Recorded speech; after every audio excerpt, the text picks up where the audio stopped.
So anyone who comes and says the Apocrypha are just to be left and rejected, left, right, and center, they have no historical bearing, just because Athanasius or whoever church father decided at some point, oh, we're going to read this in our churches and we're going to take this as canon, we'll say we don't care. Can you prove, where's your proof that these Apocrypha are not based on actual historical facts, realities, things, events which took place? I would say it's more strengthening the narrative of the Quran that these things are mentioned in the Apocrypha. Why? Because these Apocryphal writings were not translated and was not existent in the Arabic language at the time of the Prophet Muhammad ﷺ anyways.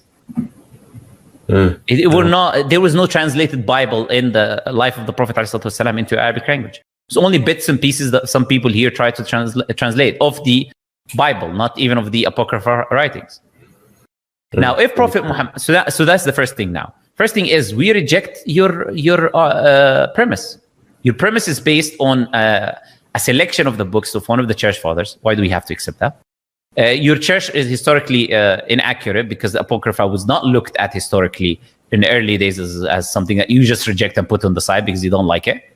We don't accept that. Just because your church is later on rejected it, that doesn't mean we also have to reject it. And it does not mean it does not have an historical source. We want them, now they have to prove that whatever is mentioned in the Apocrypha, it is not historically accurate. Because if this was historically accurate, meaning the events happened, not necessarily the details.